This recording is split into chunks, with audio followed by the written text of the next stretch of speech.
Above 80% అనే issue మీద చర్చలు జరుపుతూ both producer council and film chamber అనేక చర్చలు జరుపుతూ కొనసాగిస్తున్న దశలో ఎప్పుడు చర్చలు ఫలప్రదం అవుతాయా, ఎప్పుడు సినిమా ఇండస్ట్రీలో పర్సెంటేజ్ సిస్టమ్ వస్తుందా అని ఎదురు చూస్తే నాలాంటి సగటు నిర్మాతలందరికీ కూడా తీరని విఘాతం జరిగింది. ఈ మధ్య రీసెంట్గా ఒక విషయం ఏంటంటే, హరిహరి వీరమల్లు అనే సినిమాని ఆపడం కోసమే జూన్ 1 నుంచి బంద్ ప్రకటిస్తున్నారు పర్సెంటేజ్ కానీ ఇవ్వకపోతే అనే మాట రావడం అనేది చాలా దుర్మార్గం. It's a trash. అది ఉత్తిది, అది కరెక్ట్ కాదు, అందులో కుట్ర ఉంది, ఆ కుట్రదారులు ఎవరు తెలుసుకోవాలి అని స్వయంగా పవన్ కళ్యాణ్ గారు ఆఫీస్ నుంచి రావడం అనేది, స్వయంగా సినిమాటోగ్రఫీ మంత్రి దుర్గేష్ గారు మాట్లాడడం అనేది కూడా కరెక్ట్ కాదు. ఎందుకంటే మిత్రులారా, ప్రొడ్యూసర్ కౌన్సిల్ కానీ ఫిల్మ్ ఛాంబర్ కానీ అది సినిమా పరిశ్రమ పాలనా సంస్థలు, ఆ 2 సంస్థలు కూడా బంద్ ప్రకటిస్తామని ఇప్పుడు చెప్పలా. డిసిషన్స్ ఆర్ గోయింగ్ ఆన్ అని చెప్పారు వాళ్ళు. దట్ ఇంకో విషయం చెప్తున్నా మీకు, బంద్ అనేది ప్రజాస్వామ్యంలో ఒక బ్రహ్మాస్త్రం. ఎవరైనా బంద్ ప్రకటించే ముందు సినిమా ఇండస్ట్రీలో అకార్డింగ్ టు నామ్స్ 3 వారాల ముందుగా తెలియపరచాలి. ఇదిగో పలానా ఇష్యూ మీద మేము ఫైట్ చేస్తున్నాం, అది ఇంకా కొలిక్కి రాలేదు కాబట్టి మేము బంద్ ప్రకటించబోతున్నాం అనే విషయాన్ని నిర్మాతలకు 3 వారాల ముందు తెలియపరచాలి. This is norms, it's a preamble. 3 వారాల ముందు తెలియపరిస్తే రిలీజ్ డేట్ ఎవరు తెచ్చుకున్నారో, మేము రిలీజ్ డేట్ ఇచ్చుకున్నామండి, ఇంకో 2 వారాలు మేము రిలీజ్ చేస్తున్నామండి అని ప్రిపేర్ అయిన నిర్మాతలను ఇబ్బంది పెట్టకుండా ఉండడం కోసమే 3 వారాల ముందు తెలియపరచాలి according to norms. So June 1 bandh ప్రకటిస్తే ఒకవేళ జూన్ 12 అంటే 2 వారాలు కూడా కాదు కదా.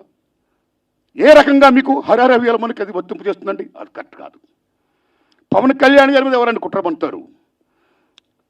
తెలుగు చలనచిత్ర పరిశ్రమలో విశ్వవిఖ్యాత నట సార్వభౌమ ఎన్టీ రామారావు గారు, భారతదేశంలో ఎన్టీఆర్ మన తెలుగు జాతిని ఖ్యాతిని చేసిన మహనీయుడు. As a politician, as a CM, like this anything else. ఎంత గర్విస్తామో. తర్వాత మళ్ళీ మంచి గొప్ప పేరు తెచ్చుకొని ఈవేళ ఒక జనసేన పార్టీ పెట్టి ఈవేళ డిప్యూటీ సీఎం అయ్యారంటే వీఆర్ ప్రౌడ్ ఆఫ్ ఇట్. మన తెలుగు చిత్ర పరిశ్రమ మొత్తం గర్విస్తున్నది. Hats off to Pawan Kalyan garu. ఆయన సేవలను గుర్తుంచుకోవాల్సి చంద్రబాబు నాయుడు గారికి సెల్యూట్. మేము పవన్ కళ్యాణ్ గారిని ఏ రకంగా దుర్మానం కాం, కానీ పవన్ కళ్యాణ్ గారు ఆఫీస్ ఆ రకంగా కరెక్ట్ కాదు రావడం. ఓకే, వచ్చిందనుకోండి, ఇష్యూ వస్తే మహాత్మా గాంధీ ఏమన్నాడు, ప్రపంచ యుద్ధాలను కూడా చర్చల ద్వారా ఆపొచ్చు అన్నాడు ఆయన. ఒక సీఎం, ఒక డిప్యూటీ సీఎంగా మీరు అక్కడ సీఎం చంద్రబాబు నాయుడు గారితో మాట్లాడి హరిహర వీరమల్లు అనే టాపిక్ మీరు ఎత్తకుండా, ఓకే మీ ఇండస్ట్రీ కష్టాల్లో ఉన్నప్పుడు రండి, మనం సిట్టింగ్ చేసుకుందాం రండి, మాట్లాడుకుందాం రండి అని చెప్పుకుంటూ ఒక పెద్ద రోల్ ప్లే చేసి ఉంటే ఒక చలనచిత్ర పరిశ్రమ బిడ్డగా మిమ్మల్ని మేము ఎంత గౌరవించేవాళ్ళం సార్. ఎంత బాగుండేది సార్, ఎంత బాగుంటుంది సార్. ఆ పని చేయండి సార్ పవన్ కళ్యాణ్ గారు. ఎందుకంటే పర్సెంటేజ్ సిస్టమ్ వల్ల ఇండస్ట్రీ ఇవాళ చాలా మేలు జరుగుతుందండి. పర్సెంటేజ్ సిస్టమ్ లేకపోవడం వల్ల ఇండస్ట్రీ సగటు నిర్మాత మొత్తం కొలాప్స్ అయిపోతున్నారండి ఇవాళ. మీరు నమ్మండి sir. Why? Because all malls, PVRs మొత్తం ఇలాంటివన్నీ వచ్చేసిన తర్వాత సింగిల్ థియేటర్స్ ఇవాళ ఉనికి లేకుండా పోతుందండి. తెలంగాణలో 500 ఉన్న సింగిల్ థియేటర్లు ఇవాళ 200 చిల్లరకు వచ్చేసాయి. ఆంధ్రప్రదేశ్ 500 పైన ఉన్న సింగిల్ థియేటర్ ఇవాళ 300 పైసలకు వచ్చాయి. సింగిల్ థియేటర్ లేకపోతే యొక్క ప్రేక్షకుల పరిస్థితి ఏమిటి? ఇవాళ మాల్స్లోని ఆటల్లోని ఇటువంటి సోకాల్డ్ థియేటర్స్లో రేట్స్ ఎంత ఉన్నాయి ఇవాళ? ఎంత పీపచ్చమైన రేట్స్. ఆడికి వెళ్ళి ఏదైనా పాప్కార్న్ తింటేనే 500 రూపాయల, డ్రింక్ 200 రూపాయల, టికెట్ మొత్తం 200, 300 ఇలాగ అనుకుంటే సగటు ప్రేక్షకుడు ఎక్కడ సినిమా చూడగలుగుతాడు? ఏ రకంగా వెళ్ళగలుగుతాడు? ఇవాళ భారతదేశంలో సినిమా పరిశ్రమ అనేది సామాన్యుడికి వినోదం. అలాంటి వినోదాన్ని సగటు మనిషికి దూరం చేస్తుంది ఇవాళ బికాస్ ఆఫ్ దీస్ పాలసీస్. కాబట్టి సింగిల్ థియేటర్ని బతికించుకోవాలి, దానికి పర్సెంటేజ్ సిస్టమ్ కావాలి. ఈ పర్సెంటేజ్ సిస్టమ్ అనేది ఇప్పుడు నుంచి కాదండి. నేను ఎందుకు ప్రశ్న పెట్టానంటే since 25 years the issue is going on. ఈ పర్సెంటేజ్ కావాలని కోరిన వాళ్ళు మేము కూడా ఒకటి, నేను కూడా ఒకనండి. ఆ రోజుల్లో మీరు నమ్మని మిత్రుల కిఎల్ నాన్నగారు ఉన్నప్పుడే ప్రొడ్యూసర్ కౌన్సిల్ అధ్యక్షుడిగా మేము విజ్ఞప్తి చేశాం. కాలా సి కళ్యాణ్ గారు ఉన్నప్పుడు విజ్ఞప్తి చేశాం. కాలా కిరణ్ గారు ఉన్నప్పుడు విజ్ఞప్తి చేశాం. కాలా అలాంటి దశలో మీరు నమ్మండి, ఇదే ఫిల్మ్ ఛాంబర్ ముందు టెంటలు వేశాం.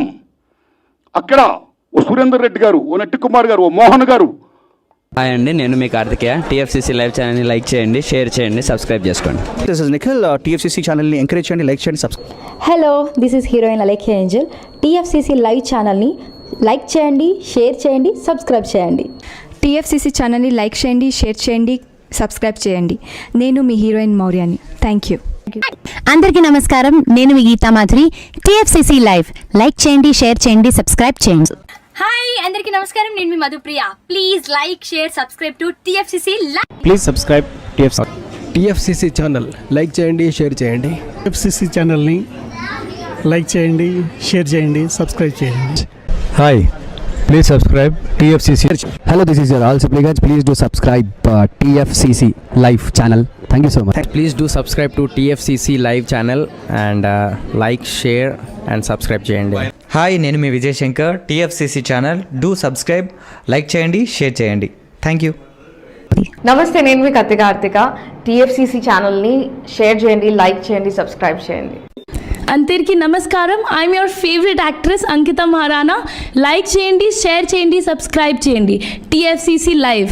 Love you all.